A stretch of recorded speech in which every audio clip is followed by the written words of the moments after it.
U ime Allaha milostivog samilosnog. Prijevod značenja sure En-Nisa. Žene. O ljudi, bojte se gospodara svoga koji vas od jednog čovjeka stvara, a od njega je i drugu njegovu stvorio, i od njih dvoje mnoge muškarce i žene rasijao. I Allaha se bojte, s imenom čijim jedni druge molite, i rodbinske veze ne kidajte, jer Allah zaista stalno nad vama bdi.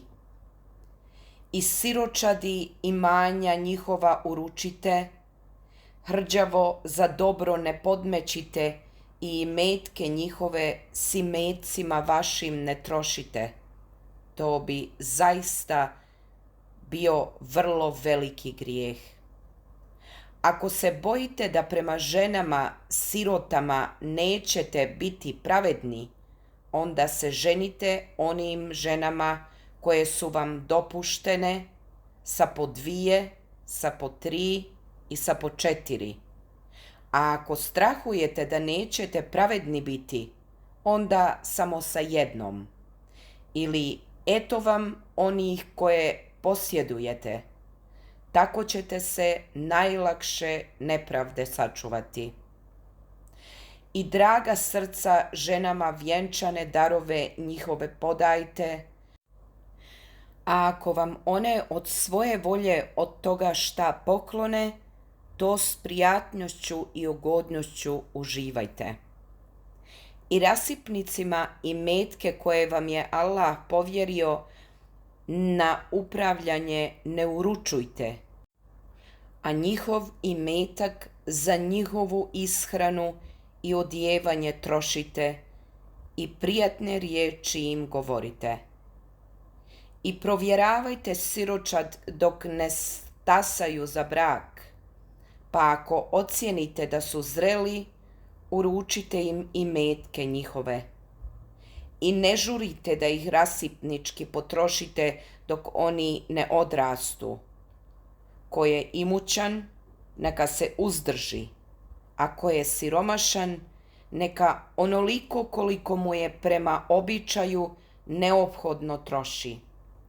A imetke im uručujte u prisustvu svjedoka.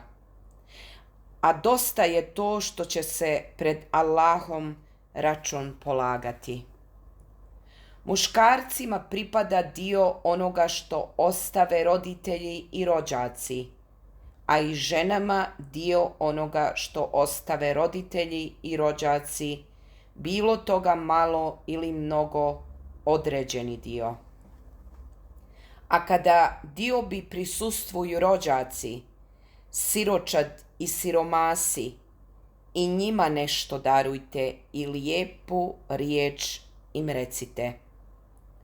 I neka se pribojavaju kao kad bi sami iza sebe ostavili nejaku djecu za koju strahuju, i neka se boje Allaha i neka govore istinu. Oni koji bez ikakva prava jedu imetke siročadi, doista jedu ono što će ih u vatru dovesti i oni će u ognju goreti.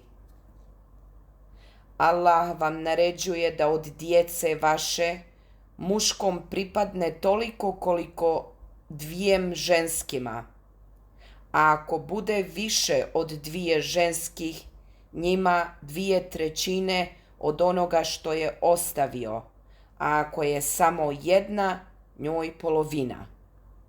A roditeljima svakome posebno 1/6 od onoga što je ostavio, ako bude imao dijete, a ako ne bude imao djeteta, a nasljeđuju ga samo roditelji, onda njegovoj materi 1/3.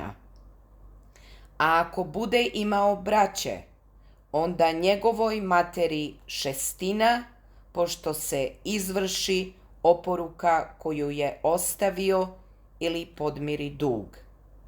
Vi ne znate ko vam je bliži, roditelji vaši ili sinovi vaši. To je Allahova zapovjed. Allah zaista sve zna i mudar je. A vama pripada polovina onoga što ostave žene vaše, ako ne budu imale djeteta.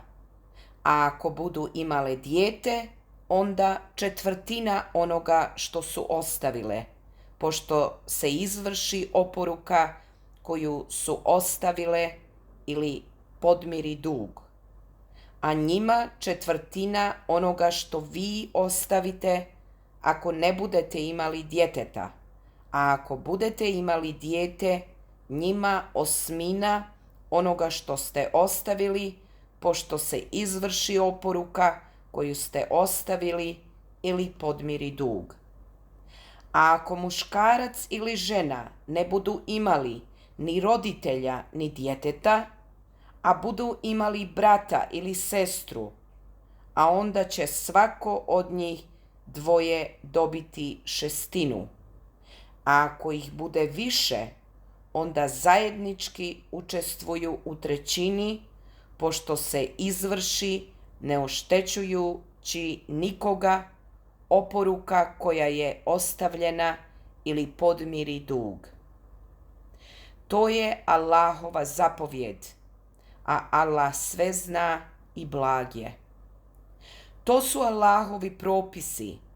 Onoga ko se pokorava Allahu i poslaniku njegovu, on će uvesti u džennetske bašče, kroz koje će rijeke teći, u kojima će vječno ostati, i to je uspjeh veliki. A onoga ko se bude protiv Allaha i poslanika njegova dizao i preko granica njegovih propisa prelazio, on će u vatru baciti, u kojoj će vječno ostati, njega čeka sramna patnja.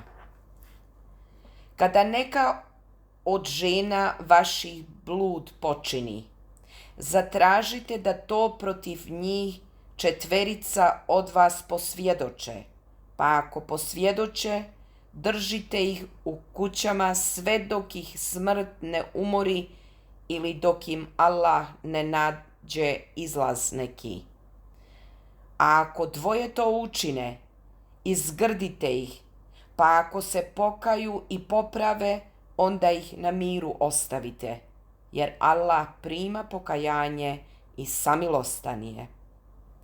Allah prima pokajanje samo od onih koji učine kakvo hrđavo djelo samo iz lahkomislenosti i koji se ubrzo pokaju. Njima će Allah oprostiti, a Allah sve zna i mudar je. Uzaludno je kajanje onih koji čine hrđava djela, a koji, kad se nekom od njih približi smrt, govore: sad se zaista kajem, a i onima koji umru kao nevjernici. Njima smo bolnu patnju pripremili. O vjernici, zabranjuje vam se da žene kao stvari nasljeđujete preko volje njihove i da im teškoće pričinjavate s namjerom da nešto od onoga što ste im darovali prisvojite, osim ako budu očito zgriješile. S njima lijepo živite, a ako prema njima odvratnost osjetite, moguće je da je baš u onome prema čemu odvratnost osjećate Allah veliko dobro dao. Ako hoćete da jednu ženu pustite, a drugom se oženite, i jednoj od njih ste dali mnogo blaga, ne oduzimajte ništa od toga. Zar da joj to nasilno oduzmete čineći očigledan grijeh? Kako biste mogli i oduzeti to kada ste jedno s drugim živjeli i kada su one od vas čvrstu obavezu uzele? I ne ženite se ženama kojima su se ženili očevi vaši, a što je bilo, bit će oprošteno. To bi uistinu bio razvrat, gnusoba i ružan put. Zabranjuju vam se matere vaše i kćeri vaše i sestre vaše i sestre očeva vaših i sestre matera vaših i bratične vaše i sestrične vaše i pomajke vaše koje su vas dojile i sestre vaše po mlijeku i majke žena vaših i pastorke vaše koje se nalaze pod vašim okriljem od žena vaših s kojima ste imali bračne odnose, ali ako vi s njima niste imali bračne odnose, onda vam nije grijeh. I žene vaših rođenih sinova i da sastavite dvije sestre, što je bilo, bilo je. Allah zaista prašta i samilostan je. I udate žene, osim onih koje zarobite, to su vam Allahovi propisi, a ostale su vam dozvoljene, ako želite da im vjenčane darove date i da se njima oženite, a ne da blud činite. A ženama vašim s kojima ste imali bračne odnose, podajte vjenčane darove njihove kao što je propisano. I nije vam grehota ako se poslije određenog vjenčanog dara s njima nagodite. Allah zaista sve zna i mudar je. A onome među vama koji nije dovoljno imućan da se oženi slobodnom vjernicom, eto mu one u vašem vlasništvu, robinje vaše, vjernice, a Allah najbolje zna kakvo je vjerovanje vaše, da jedne ste vjere, i ženite se njima s dopuštanjem vlasnika njihovih i podajte im vjenčane darove njihove, kako je uobičajeno, kada su čedne i kada javno ne čine blud i kada tajno ne žive s ljubavnicima. A kada one kao udate počine blud, neka se kazne polovinom kazne propisane za slobodne žene, to je za onoga od vas koji se boji bluda. A bolje vam je da se uzdržite, Allah prašta i samilostan je. Allah želi da vam objasni i da vas putevima kojima su išli oni prije vas uputi i da vam oprosti, a Allah sve zna i mudar je. Allah želi da vam oprosti, a oni koji se za strastima svojim povode žele da daleko s pravoga puta skrenete. Allah želi da vam olakša, a čovjek je stvoren kao nejako biće. O vjernici, jedni drugima na nedozvoljen način imanja ne prisvajajte, ali dozvoljeno vam je trgovanje uz obostrani pristanak i jedni druge ne ubijajte. Allah je doista prema vama milostiv. Onoga ko to nepravično i nasilno uradi, mi ćemo u vatru baciti, to je Allahu lahko.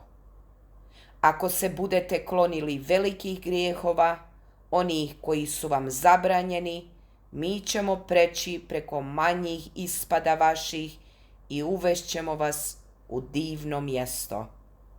I ne poželite ono čime je Allah neke od vas odlikovao. Muškarcima pripada nagrada za ono što oni urade, a ženama nagrada za ono što one urade. I Allaha iz obilja njegova molite. Allah zaista sve dobro zna. Mi smo odredili nasljednike svemu onome što ostave roditelji i rođaci, a onima s kojima ste sklopili ugovore, podajte njihov dio. Allah je zaista svemu svjedok. Muškarci vode brigu o ženama zato što je Allah dao prednost jednima nad drugima i zato što oni troše imetke svoje. Zbog toga su čestite žene poslušne i za vrijeme muževljeva, odsustva vode brigu o onome o čemu trebaju brigu voditi, jer i Allah njih štiti. A one čijih se neposlušnosti pribojavate, vi posavetujte, a onda se od njih u postelji rastavite, pa ih i udarite, a kad vam postanu poslušne, onda im zulum ne činite. Allah je zaista uzvišen i velik. A ako se bojite razdora između njih dvoje, onda pošaljite jednog pomiritelja iz njegove, a jednog pomiritelja iz njene porodice. Ako oni žele izmirenje, Allah će ih pomiriti, jer Allah sve zna i o svemu je obaviješten.